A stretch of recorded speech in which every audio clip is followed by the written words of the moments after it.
pads are popping and the competition is officially taken to a whole new level. We're going to break it all down here on Inside Cowboys Training Camp, driven by Ford, Nicole Hutchison, alongside Nick Eatman. And there's been so many good moments, but it's only right to talk about the one that happened on Saturday. Nick, I know that's your favorite. Yeah, but by far, I mean, we've been here a full week now. Pats came on, like you said, but still, I go back to Saturday. Mixing a great play, family moment, friends. I mean, you had everything you want: football, family, and fun. That's what was happening there. Kyrie Elam gets the pick, spontaneously picks up a baby, kidnaps for about 5 seconds. The dad was fine with it. Next thing you know, it's like a Lion King moment. Like, what's happening here?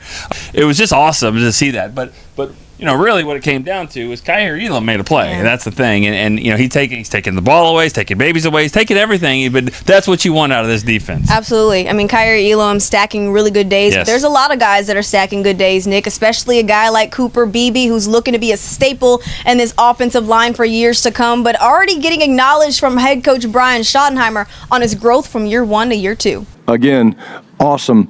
He's way more comfortable.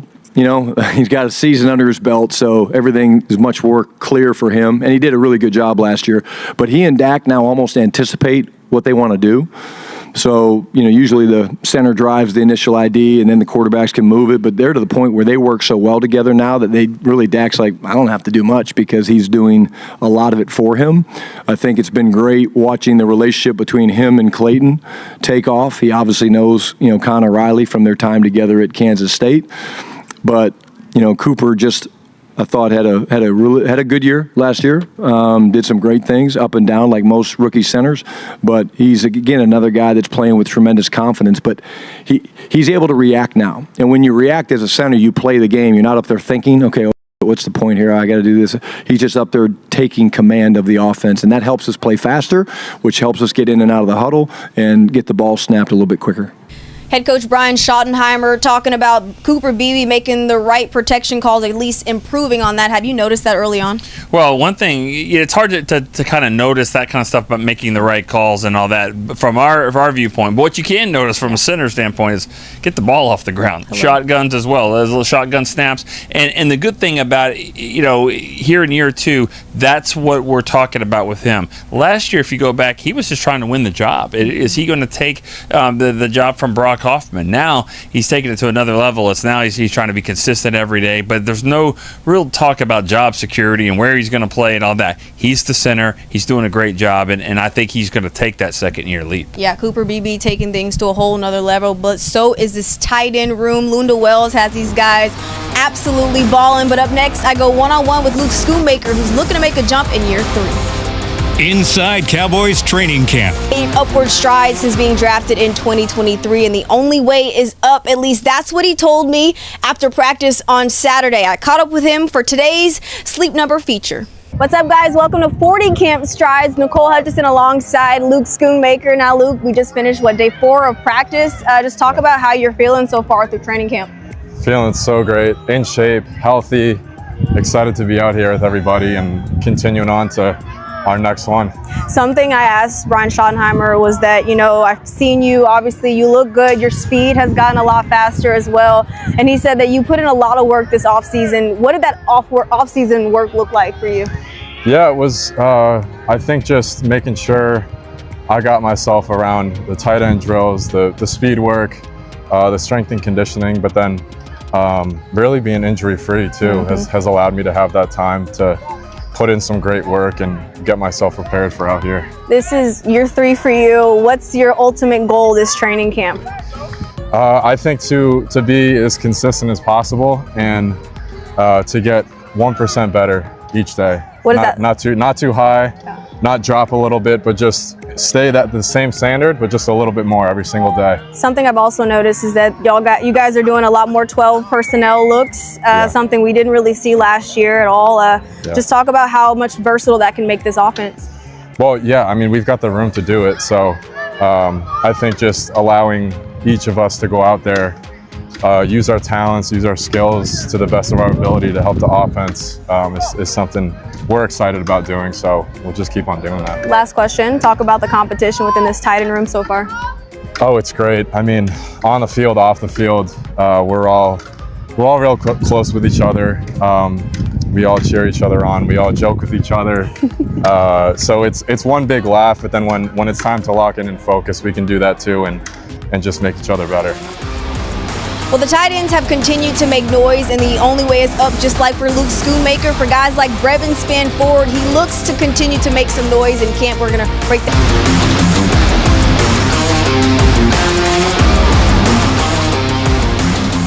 I'll definitely say just reading the defense and a lot of my pre-snap stuff, just kind of nuances within our offense. Being able to understand how we're attacking the defense makes it a lot easier than just going out there and, running plays, knowing exactly what you have. Rather, the whole concept. So, what about the receiving game specifically?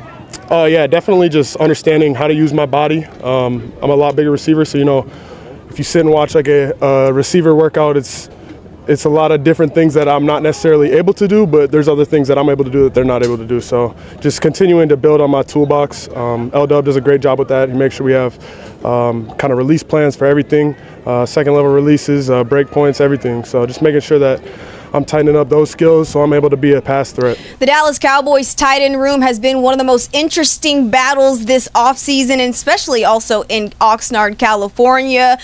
Brian Schottenheimer obviously having now a couple of weapons in that room to improve this offense. Brevin Span-Ford looking to obviously make some new steps and jumps in year 2 for him. What have you seen that's impressed you the most about Brevin? Other than the fact that he's the get off the bus guy. I mean, Wow. he is the guy that, no matter what bus he's on, he comes out like, oh, okay, this team looks good. They're big and strong. But he's playing that way, which is the best part. He looks the part, but this year what we're seeing is he's really playing the part. He had a catch on Saturday to end practice. It was a great throw by Milton and a great catch where you put it up in the air, only one guy's going to catch it. It was Span-Ford, great play, kind of adjusted his body, but it's that kind of stuff because Lunda Wells says he's the guy that mixes it up, likes to fight. He can figure it out and he's gonna stir it up, but he's also making plays as well. It's going to be fun to watch that room. And you would never get that based off just having conversations from him. It's absolutely crazy, but he's certainly lit a fire under this tight end room, specifically in guys like Luke Schoonmaker, who we just heard from in the previous segment. But where do you feel like Brevin Span-Ford stacks up amongst the other guys in that room? Well, I think he's the third tight end, and he's pushing number 2, just like Schoonmaker's trying to be pushing number 1. He was drafted in the second round to be a starter as well. Jake Ferguson, contract year. Everybody's got something to prove. And then not only that, the guys underneath the top 3, they're going to be trying to make the team. So,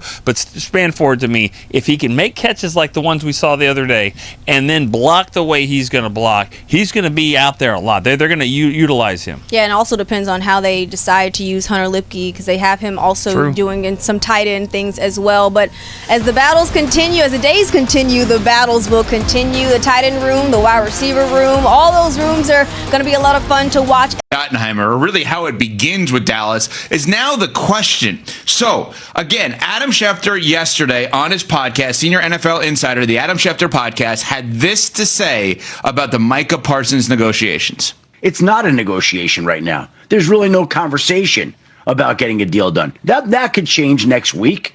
It could change shortly before the season. We've seen how long Dallas sometimes waits on some of these deals. See CeeDee Lamb and Dak Prescott last season.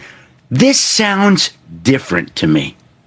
This sounds a little bit more personal from both sides. It sounds like Dallas is upset with the fact that it felt like it was getting closer to a deal, and then that deal went sideways. And I think Micah Parsons feels like this deal should have been done. I don't think Micah is real happy with them. I don't think they're real happy with him. I don't think anybody's real happy with anybody. And I don't think there's a deal that's being discussed right now, not to mention being close. So is this one different than the others? Dak gets done the last day, or the first day of the season. CeeDee gets done late. It may feel different now. Is it going to feel different later? No. Okay. So he's just going to be the highest paid non-quarterback of all time. Yes. So that means north of $41 million a year. That means north of $112 million guaranteed. Okay. So that's then what we're looking at.